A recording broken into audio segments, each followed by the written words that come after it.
And on to the Mid-Cap Masala show. Let's get started and let's talk about Indegene. The company did come out with its earnings, but what's the outlook going ahead? Let's understand all of that in detail. And we are being joined by Mr. Suhas Prabhu, who is the CFO of Indegene, joining us on the show. Hi, very good morning, and thank you so much for your time. And firstly, let's have a look at your Q4 performance. This was actually quite steady.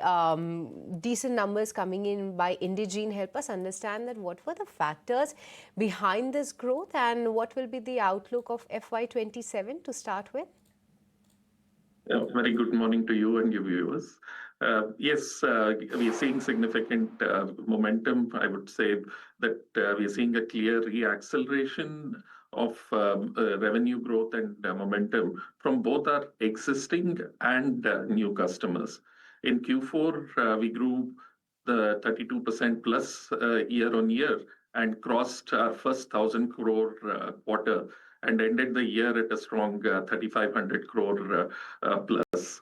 Another highlight for the quarter was touching a revenue per employee of close to $75,000, which is up from about $50,000 about 5 to 6 years ago. All of this shows the strength of not just the operations, but also adoption of new tech and GenAI by both our customers and internally in our operations to deliver superior and better outcomes for our customers. Okay, understood. If you could also help us understand, I'm just taking a closer look at your financials and it looks like a good set of numbers. You've also positioned Indegene as a natural beneficiary of GenAI and you've mentioned North Stars is already in production. Can you quantify the kind of revenue contribution from GenAI-led mandates in FY26 and what percentage do you expect in FY27? The way I would categorize is that we are a technology and GenAI-led outcomes provider to this industry. And therefore, we don't necessarily sell GenAI, but we embed GenAI in the way we deliver value and outcomes to our customers.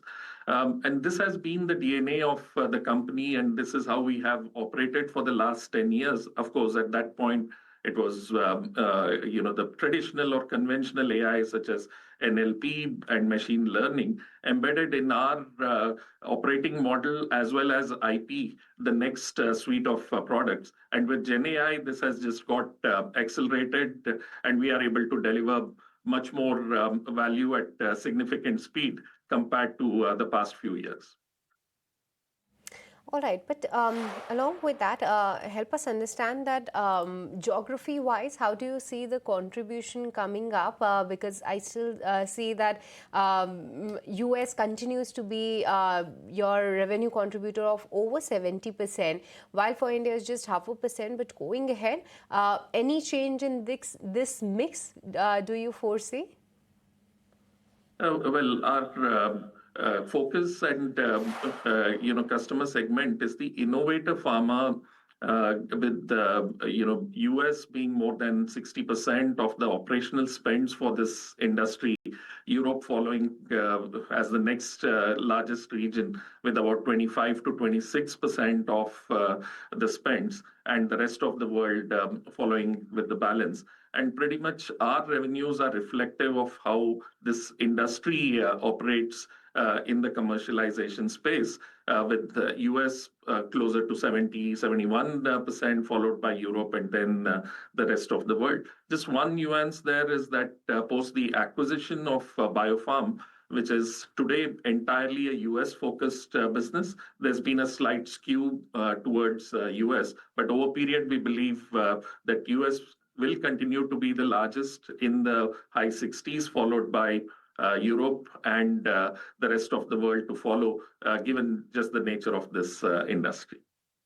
Understood. Mr. Prabhu, talk to us about the biopharma funding. What is the sentiment looking like on ground? Are clients loosening their purse strings now, or is there still some caution that's at play?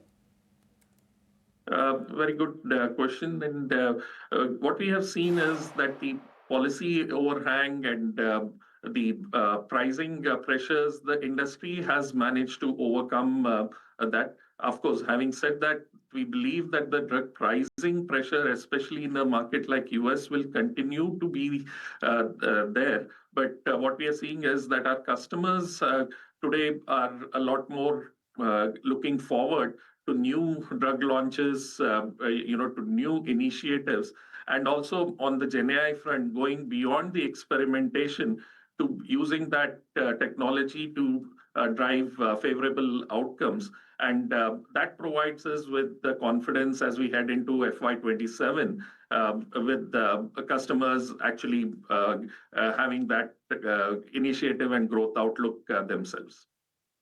All right, but also one word on the margins, Mr. Prabhu, because I believe that back in Q3, you've guided that the aim is to move towards 20% of EBITDA margins, and they were expected to improve from Q1 of FY27. Will you stick to that guidance? Yes, and having said that, what I would like to highlight is that FY26, we saw certain organic investments as well as costs coming out of the inorganic activities and certain one-offs that we have explained in our financials and investor deck. Having said that, we are confident of getting back our margins to the earlier levels going into FY27 with all these investments playing out. We're very positive on the acquisition of BioPharm, which we saw a 15% sequential growth. And with the integration completed in the recently concluded quarter, we'll also see the benefits of that flowing into the margins going ahead. Okay, and Mr. Prabhu, talk to us a little bit about Tectonic. What is the early traction that you're seeing with Tectonic, and by when can that become a revenue contributor to the overall pie? Tectonic is our GenAI embedded, along with creative services offering to move further upstream in the commercialization space. Today, as we speak, we have 5 customers, 2 of which have converted into longer-term engagements and contracts. Actually, one of them is our largest customer, where we recently won a large engagement in Germany.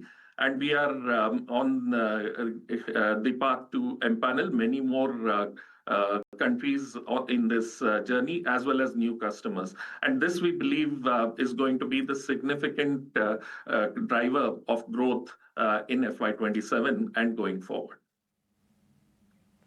All right, but along with that, Mr. Prabhu, give us some sense that how do you foresee the interest income to come in the times ahead, and what could be the contributors over there?